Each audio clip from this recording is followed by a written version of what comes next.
Hello, welcome to LMU Community TV News. I'm Ashley Hurley. Thank you for joining us. Andrew Hamlin, the snake handling preacher once featured on a reality show, turned himself into the Campbell County Sheriff's Office this morning. Hamlin is under investigation for a domestic disturbance involving gunshots. Officers responded to Hickory Hill Circle in White Oak Sunday afternoon. According to deputies, one witness claims Hamlin fired a gun. No injuries were reported. Spokesman for the Campbell County Sheriff's Office, Daryl Chapman, says Hamlin was interviewed and warrants will be issued. Hamlin is charged with aggravated assault and 6 counts of felony reckless endangerment. Hamlin's arraignment was scheduled for Monday morning.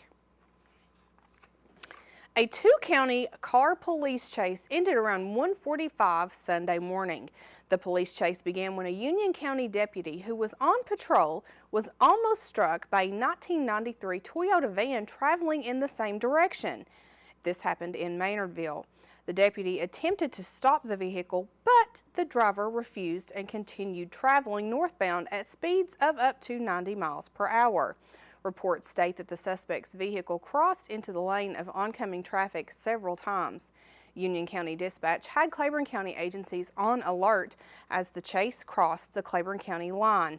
At that point, Claiborne County officers took the lead in the chase. The suspect was eventually boxed in at a parking lot in New Tazewell as officers from both Tazewell and New Tazewell police departments assisted.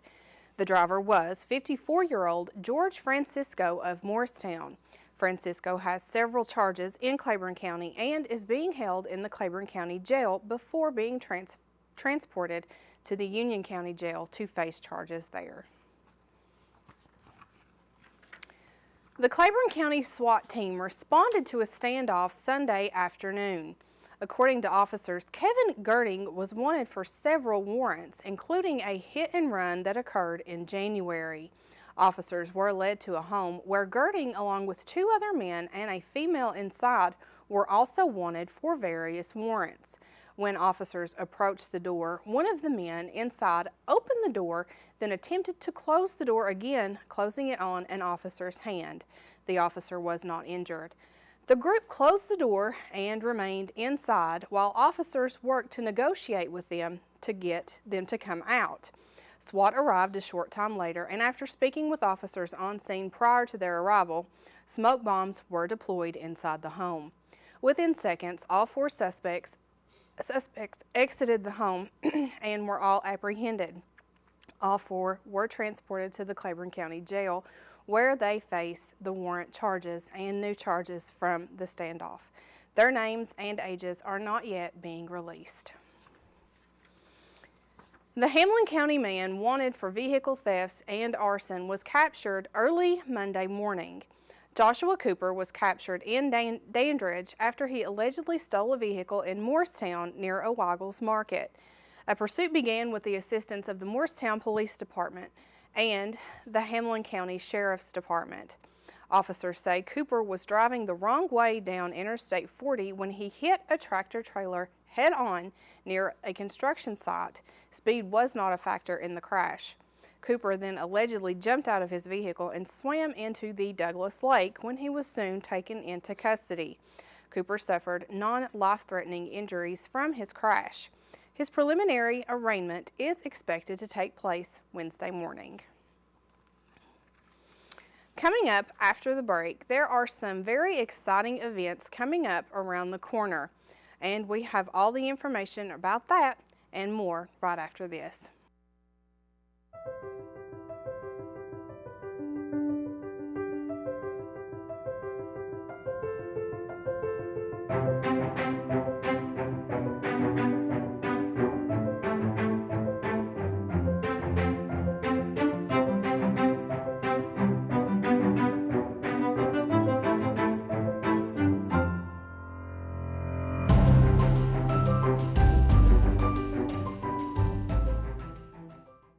Join the Vive broadband TV revolution.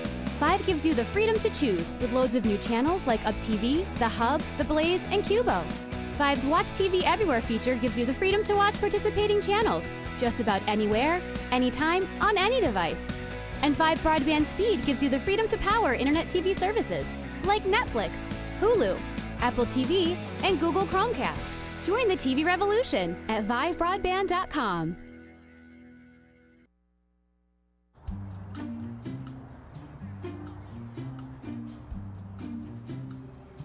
Don't worry, 74 people were picked before me in the NFL draft. To fight childhood obesity, United Way and the NFL are helping kids play at least 60 minutes a day. Okay, time for the team obstacle course. Yay! What this place needs is more healthy kids. To get involved or donate, go to unitedway.org/play60. Now I get it.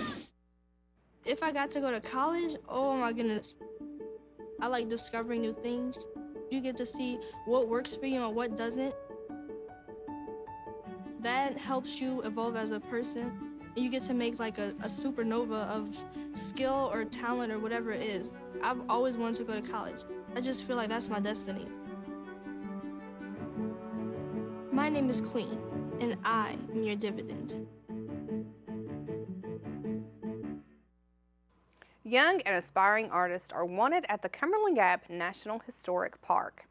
On April 24th and 25th, Back the Bears, a Be Educated and Responsible Stewards event, will bring the world of the American black bear to life. Young and aspiring artists can enter artwork into the event, art competition, contest, and those requirements can be found on their website at www.mps.gov/CUGA. All entries will be on exhibit during the Back the Bears event being held on the grounds of the National Park at the Visitor Center. Rangers encourage all artists between the ages of 5 and 17 to enter artwork and then join in the fun during the Back the Bears festivities. 3 different age categories will be judged: 5 to 9, 10 to 13, and 14 to 17, with first, second, and third place winners in each of those categories. Every entrant, though, will win a participation ribbon. The artwork can be mailed to Cumberland Gap National Historic Park, 91 Bartlett Park Road, Middlesboro, Kentucky 40965, with attention to Sharon Griffin, or applicants can hand deliver them to the Park Visitor Center. The deadline to enter is March 28th. There are contest requirements, and they can be found by visiting the park website. That again is nps.gov/CUGA, or you can call 606-248-2817. Over the next 3 weeks, with weather permitting, Cumberland Gap National Historic Park will be conducting a prescribed burn in the Hoot Owl Hollow. The area is 105 acres located along the park boundary on the north side of the Arthur community. Prescribed burns reduce the limbs and leaf litter on the ground that are the primary fuels for a wildfire. Before igniting the park fire, the park must wait for the right weather, which influences the size of the fire, how hot it will burn, direction the smoke will blow, the effect on endangered species, and the quality of the experience for visitors and area residents that are traveling through or near the park. Residents in Middlesboro may see smoke rising over the Cumberland Ridge, and travelers may also see smoke from the area just south of the park. To learn more about the fire in the National Park, you can go to nps.gov/CUGA. LMU faculty, staff, alumni, and friends are invited to be part of the Women of Service Spring Meeting. The spring meeting is celebrating International Women's Day, scheduled for Thursday, March 26th at 11:30 at Club LeConte in Knoxville. The price is $15 per person. The special guest for the event is Sherry Strong. Strong is a certified coach, teacher, and speaker with the John Maxwell team. She is an expert on personal growth, has faced many obstacles, and knows what it takes to overcome adversity. She now teaches others to keep an eye on the big picture. If you wish to attend the meeting, you can RSVP Regina Burns at 423-869-6255 or email at regina.burns@lmunet.edu. The deadline is Monday, March 23rd. You can prepay or pay at the door. There are no dues for being a member of LMU's Women of Service, only an interest in service. The Women of Service also gives support to scholarships for female students at LMU. For this week's health story, I looked into a food trend that has gone from trendy to mainstream: gluten-free eating. According to Yahoo Health, an estimated 30% of Americans say they're trying to reduce gluten in their diets. Part of the reason is that wheat-derived protein is blamed for everything from weight gain to weak bones. While many believe that a gluten-free diet can improve their health, there is confusion and misinformation that surrounds the topic. So, here are some of the common myths about gluten. The myth: gluten-free foods are healthier. The truth is, processed gluten-free foods often contain more sugar, fat, and salt to make up for the gluten, which adds chewiness to foods. This is compared with most regular bread. Gluten-free types are not usually fortified with iron or essential vitamins. The next myth is that gluten and wheat sensitivities are caused by genetically modified wheat. The truth is, there are no genetically modified wheat varieties available in the United States. Another myth is that whole wheat bread has less gluten than white, but the truth is, by trapping pockets of air in the dough, gluten helps bread rise, and since whole wheat flour is heavier than white, and industrially manufactured whole wheat bread can often have added gluten. The final myth is rye and barley also contain gluten, but the truth is that rye and barley contain proteins similar to those found in gluten and must be avoided by those with celiac, but they don't actually contain the type of protein found in wheat. So if you are going gluten-free for the sake of your general health, be wise about your choices, check labels and for levels of sugar, fat, and salt, and do not cross-check with fortified breads made from wheat, but don't always assume that whole grains mean less gluten.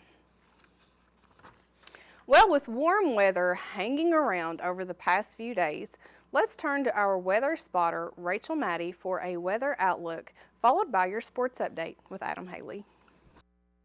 Ice and the snow. After one of the most brutal February months on record, I'm sure many of us are looking forward to spring. The meteorological spring started on March 1st. The National Weather Service said we can expect March and April to not be as cold as February. But with the transitioning into spring comes a roller coaster of weather conditions. The National Weather Service is expecting near normal temperatures, but above normal precipitation for the month of March. March is a transition month from the cold air of winter into warmer spring air. The transitions back and forth of cold and warm air during the spring months will help to fuel showers and storms. Looking ahead 3 months, we can expect near normal temperatures and precipitation for the months of spring. So, as the days get longer and the sun rises higher in the sky, it'll get harder and harder for the weather to get as crazy as it did in February. So don't worry. The National Weather Service is expecting that, besides the occasional spring shower or storm, we should be able to get out and enjoy this most anticipated spring. So as always, for more information, you can visit www.weather.gov. Okay, so what would you bring to my company? What do you need? I need problem-solving skills. I got through high school without a car, a phone, or a computer. No college degree, though. Not yet, but life's taught me a lot, and I'm ready for more. Well, you're not the typical kind of candidate that I hire. But you are exactly what I'm looking for. Your company could be missing out on the candidates it needs most. Learn how to find a great pool of untapped talent at gradsoflife.org. Right, mi cariño. So like I said, everything I learned about cooking, I learned from Grandma's empanadas. Shall we go again? Yep.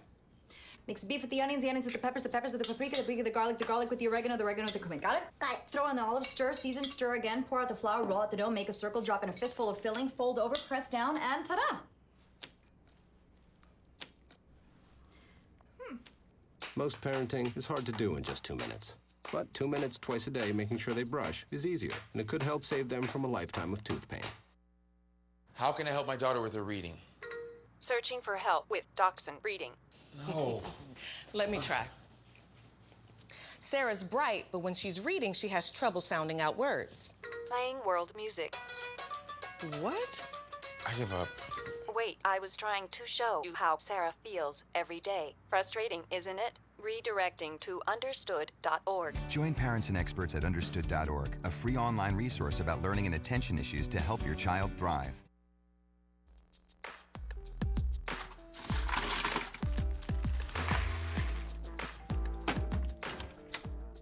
Thank you.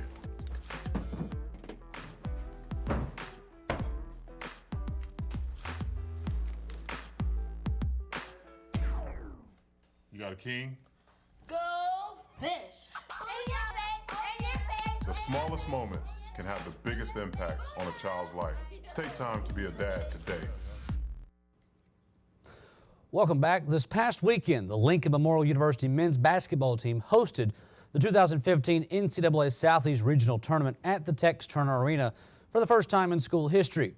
8 teams hit the floor on Saturday with the dream of being the one to survive and advance to Evansville, Indiana for the NCAA Division II Elite Eight. The games got tipped off with a Peach Belt matchup, and it was third-seeded UNC Pembroke knocking off sixth-seeded Columbus State 89-82. Griffin Pittman led the Braves with 31 points in the win.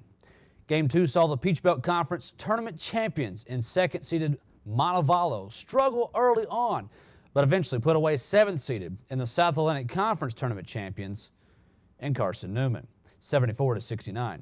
Toran Brown led the Falcons with 23 points, while the Eagles' Charles Clark finished with 27 points. Carson Newman's Josh Rogers finished with a double-double, 19 points and 11 rebounds. Session 2 of the day began with top-seeded Lincoln Memorial facing 8th-seeded North Greenville, and it was the Rail Splitters who would hit 16 three-pointers in the game, and they would roll the Crusaders 95-62. LMU's Keenan Peterson recorded a double-double with 23 points and 12 rebounds.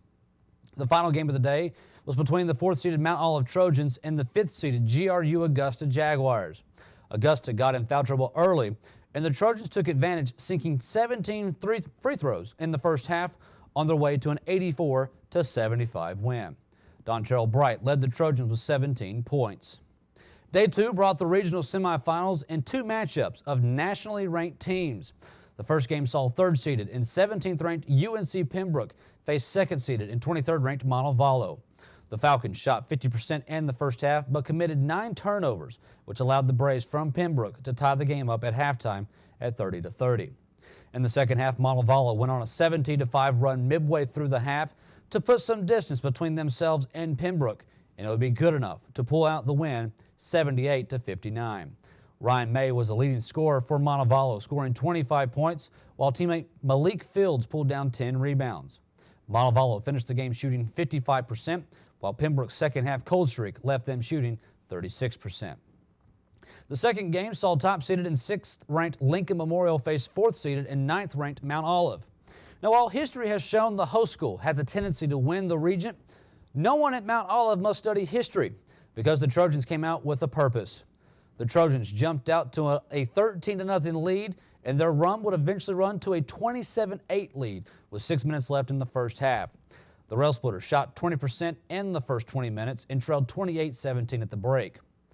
While it looked like LMU would get back into the game late in the first half, the Trojans would come out of the locker room just as strong as they started the game, using the first 5 minutes of the second half to go on a 14-5 run, and they would never look back, defeating LMU 75-55.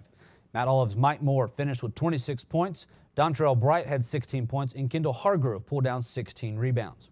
LMU was led by Jarrell Simmons, who came off the bench for 13 points. The Rail Splitters will end their season with a 30-3 record, but a heartbreaking defeat once again in the NCAA Southeast Regional Semifinals.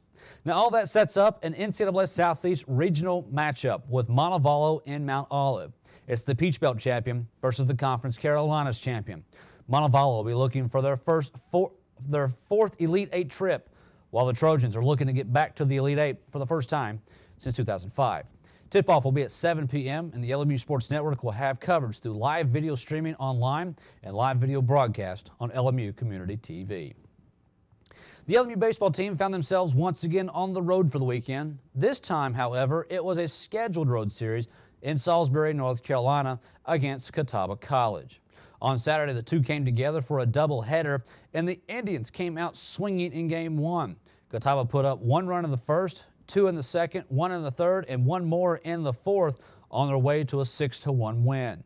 Brandon Jean was saddled with the loss in 4 innings of work. In Game 2, the two teams started off more even, but it was still Catawba who struck first on a 3-run home run by T.J. Wharton in the 3rd inning to give Catawba the early lead. Logan Augustine and Eric Coleman each got an RBI in the 4th, but it wasn't enough as Catawba won Game 2 3-2. Grant Painter took the loss for LMU, going 6 innings and striking out 6 while giving up the 3 earned runs. On Sunday, they completed the 3-game series in a game that came down to the last at bat. Catawba and LMU put up runs in the first 3 innings, but they were still tied at 6. LMU took the lead in the 7th on a Ryan Burleson home run, but it was Catawba who had the last laugh as Chance Bowden hit a 2-run homer and an inning later to give the Indians the win in the sweep 8-7. The Rail Splitters are now 12-10 on the season and 9-6 in the conference. The LMU lacrosse teams were also in Salisbury, North Carolina over the weekend to face Catawba. Breasia James put up a record day for LMU, scoring the first 4 goals for the Lady Rail Splitters, but it wasn't enough. The Indians scored 15 goals in the first half on their way to an 18-4 win. The men's lacrosse team scored 2 goals in the second and 4 in the 4th quarter, but once again it was Catawba College with too much, and the Indians won 11-7. LMU's Justin Stewart scored 2 goals in that contest. Finally, the LMU tennis teams were in Hickory, North Carolina to face Lenore Ryan over the weekend. The women's tennis team lost 5-4 and handed the Lady Rail Splitters their 3rd loss of the season. The men's tennis team won 5-4 over the Bears to win their first conference match of the season. And the LMU softball team series with Wingate this past weekend was rained out and will be rescheduled for April 18th. Now that's all for sports. However, stay tuned. Joseph Lewis will have everything you need to know about the box office from last weekend when we return right after this.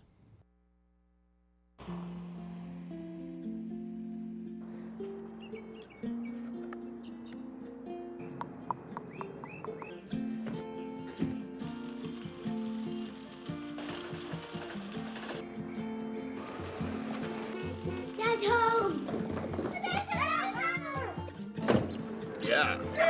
The smallest moments can have the biggest impact on a child's life. Take time to be a dad today. So they say it's a man's world? I don't see anybody's name on it. While they were doing their thing, we slowly changed all that. Today, women can do anything men can do. And there's one thing we're even better at.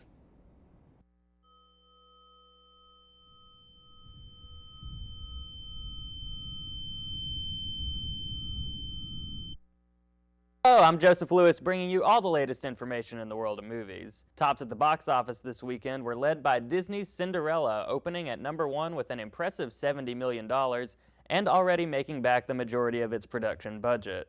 Following at #2 was the Liam Neeson starring actioner Run All Night, starting its own run with $11 million, and rounding out the top 3 was Matthew Vaughn's Kingsman: The Secret Service, adding another $6 million to a gross that has now surpassed the $100 million mark.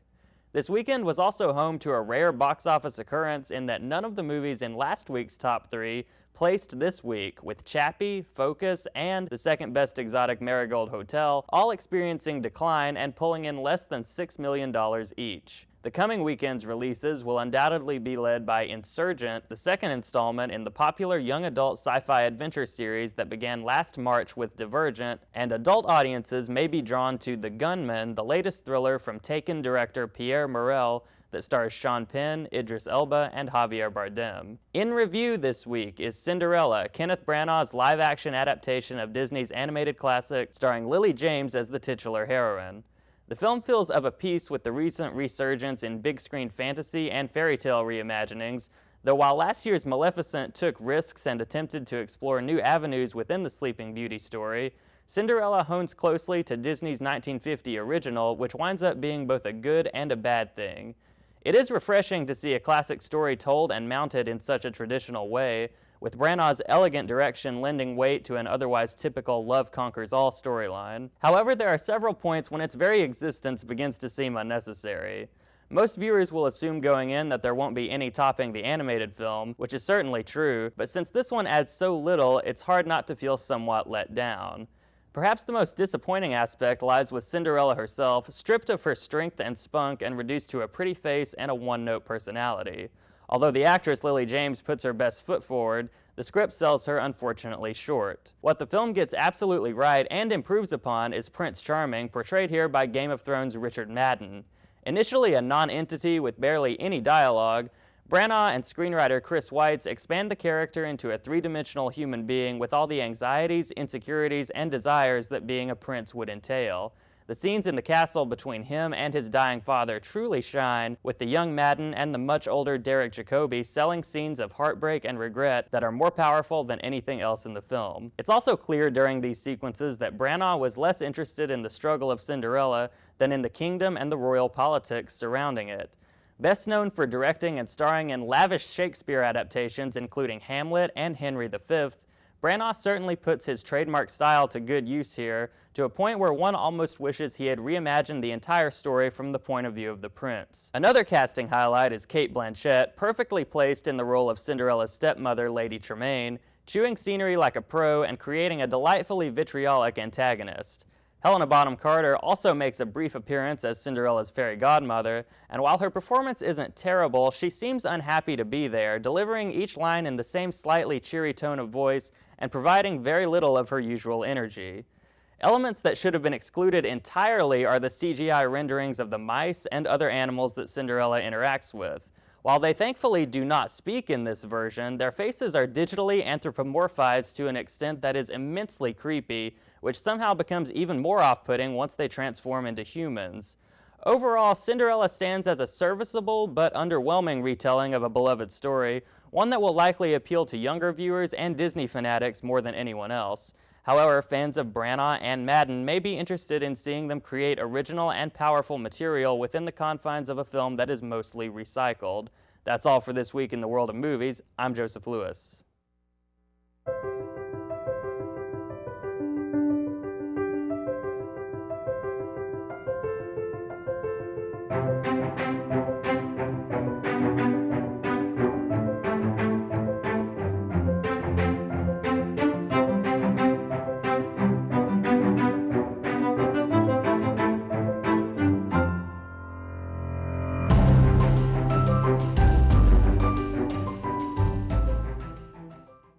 Join the Vive Broadband TV revolution.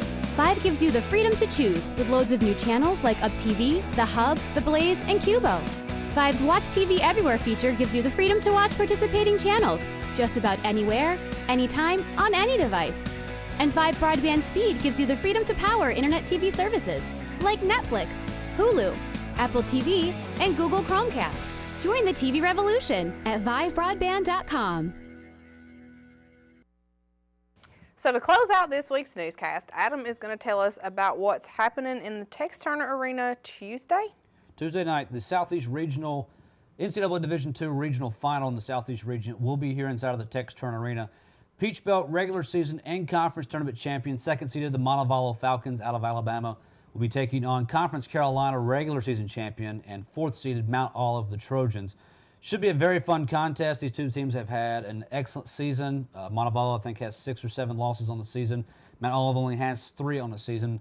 The winner is 40 minutes away right now from moving on to Evansville and another trip to the Elite Eight. And at that point, you're just a couple games away from that all-important national championship. And the Division I tournament starts Thursday night. I know it starts Tuesday, but it really starts Thursday afternoon, matter of fact.